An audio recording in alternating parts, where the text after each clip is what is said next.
Sister, welcome back to another video.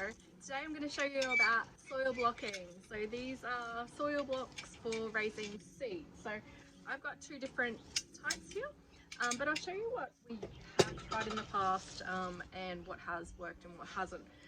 So for a long time we just were recycling the plastic punnets that you get when you buy seedlings. It's been a long time since we've purchased seedlings. Occasionally we'll buy flowers and things like that. So our supply is starting to disintegrate. So a few things that we've tried these little, I guess they're peat core pots. It's just basically preformed cardboard. Look, they're fine, but they don't, when you put them in the ground, if the ground's a little bit dry, if you're not really watering a lot, they don't fully disintegrate, so the plants become a bit root bound. The other thing that we've had is these pot makers, these eco pot makers. So basically you just roll, you could use anything really, you don't need to buy this commercial thing. I think I've seen on Gardening Australia, they've done it just using a cup, but basically you roll newspaper around and then sort of squish it in and it makes little pots like this. You could be clever and do it with origami. What you need is newspaper for this to work.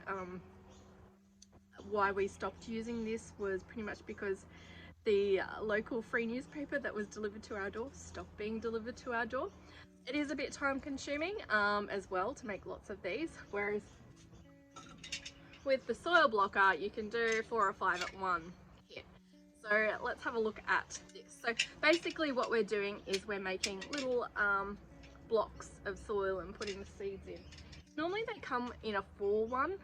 I ordered a 4 one, for some reason they sent me a 5 one. I don't know, I didn't send it back because it was too much of a pain in the butt. So here I have a 5 sort of cell one. This is a big one and this is a small one, so this one's good for lettuce. I actually found these ones too small, so I don't really use it at all, but it's an option. But these are the end results, is you get a little seed block like that. So there's a lot of lettuce in there, I should have divided them up. But the beauty with these, as opposed to using the other sort of eco-friendly options, is they naturally air prune. So when you actually plant this in the ground, there's not that transplant shock. There's no sort of spiraling of the roots and it becoming root bound as well. So there's a lot of seedlings in here and they're still really healthy and doing well. Yeah, so that's what they end up doing. I'm going to show you how I do it. I'm going to set up a tray of them. All you really need with the seed blocker is a tray with holes in it. So don't always sort of put it in one of these as opposed to a fully non-hold one, because they don't do the proper root air pruning. So you need that to sort of make sure that when the roots hit there, they go, okay, I'm not going to keep going down there, and they sort of move backwards. Okay, hopefully my dog's not going to bark and be annoying. But basically we need a homemade, a homemade seed raising mix. So the difference between a homemade one and the shop bought ones is that we are using, we're not using sand, and there is a lot of sand in the commercial ones. So I just use my regular mix that I use. If you're a dirt lover, you can get access to that. But yeah, definitely have a look and see, give it a quick Google of seed block recipes, and you should, there should be heaps of different options out there. But basically it's a mix of cocoa coir, compost, vermiculite, perlite, we've got worm castings in here. We do have a little bit of seaweed, so some kelp meal, and also some rock minerals. So that's the basic, like you want it to be sort of, you want it to be able to, the big thing is getting it to hold form so it doesn't disintegrate. So that cocoa core is really important. So before we make our mix, we really need to add some water. Honestly, this is one of the downsides I find of the using the seed blockers, is you get very dirty. Like, that's just me getting the seed raising mix together. Whereas when I do it with little pots, I don't get as dirty. It is like making mud pies. So what we've got to try and do is get the right consistency. You don't want it too dry and you don't want it too wet. So it's just making sure that we get it perfect. So it's just a matter of trial and error of getting the right consistency. So I guess while I'm doing this, I can talk about the pros and cons. So pros is obviously when you plant them, there is like 0 to none. Like there's not that transplant shock. They just seem to, the plants just seem to take off and they just start growing, as opposed to when you take them out of a plastic cell. They're not surrounded by plastic, so it's kind of a little bit more environmentally friendly. Downsides, it's messy. If you don't get the mix quite right, they can disintegrate.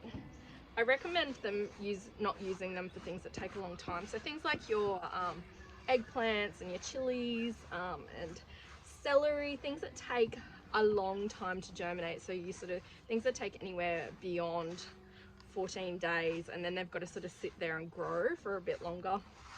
So I probably wouldn't do, I did tomatoes last time, but I probably wouldn't do tomatoes in them again.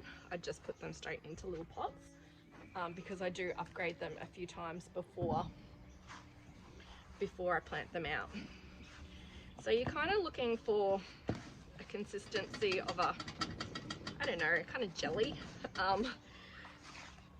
You want to get it all wet. So it's best to have some mix spare in case you do too much water. You can add it and make it a bit better. So I think that's kind of looking good, but yeah, it's kind of like you want it to sort of wobble like jelly.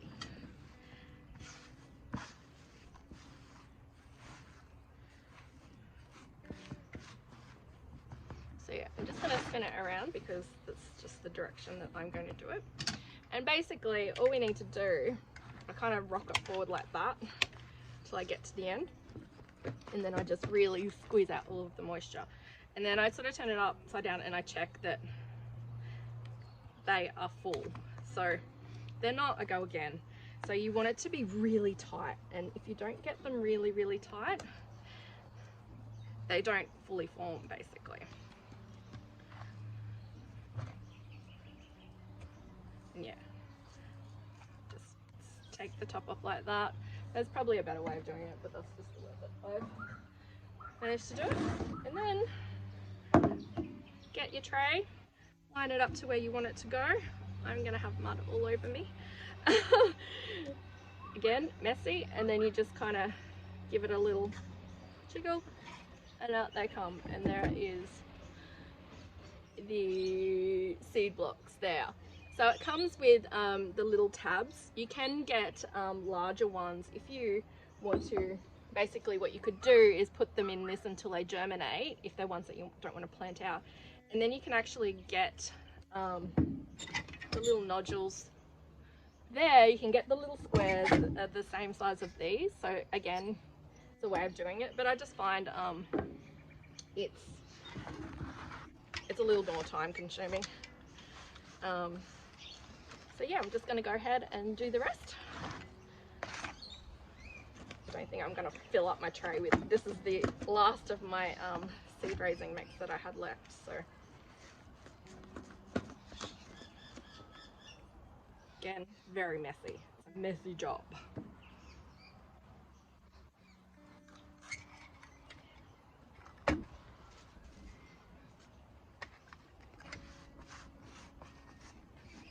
And yeah, you'd probably be better with a bigger tub as well.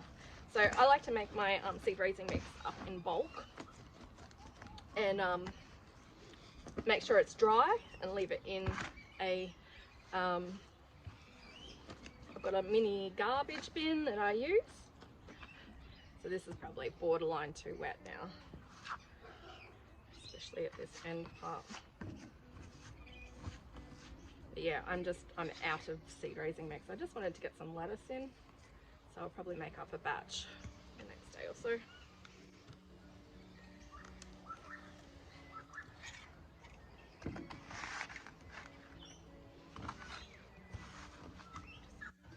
So this is quite dry, quite wet, so I'm just adding a little bit more just to make it less gooey.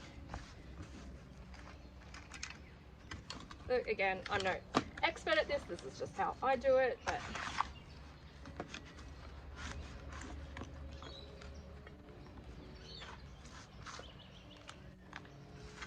and this is just me making sure that it's really tight. Again, that this is a bit borderline wet.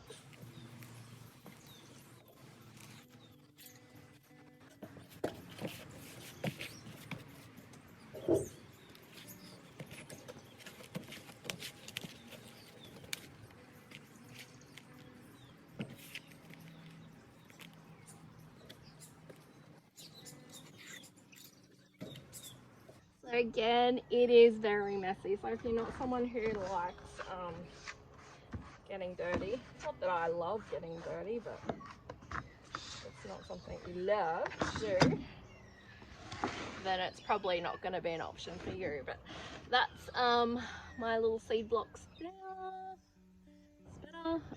So that's 5x5, so 25 seed starter blocks. Yeah, and that's it. I'm gonna go wash my hands. I'll be back in a sec. Yeah, look, honestly, they're probably a little bit wetter than I would like, so I probably added a bit too much water. I was concentrating too much on talking and not doing the job. But yeah, so basically what I will do now is I'll probably, not really sure what I'm going to plant out, probably, like I said, lettuce, always plant spring onions.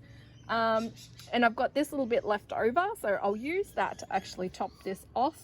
Another downside is really trying to figure out how you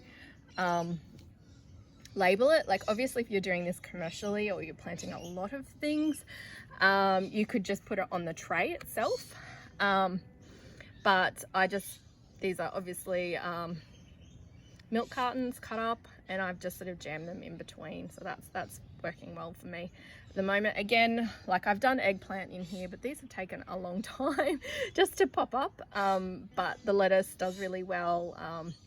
Beans, things that go really quick are really good, and they keep their form really well. The tomatoes were fine, but it's just because I do upgrade them to these slightly bigger pots and then to another pot later on. It's kind of, there's no real point of them being in there. And the pots that I do use, I've still got a fair few of those. But yeah, that's pretty much seed blocking. Yeah. Okay, so there they are, ready to plant out. So what I'll do is I'll inoculate my seeds with mycorrhizae inoculant, which I use Micro Gold. You can grab that from my website if you're interested in trying that, but it definitely gives my seedlings a head start. But yeah, if you've got any questions, please leave a comment below, and if you like this video, give us a thumbs up, and if you've got any questions, definitely ask below. I'll see you guys next time. Bye.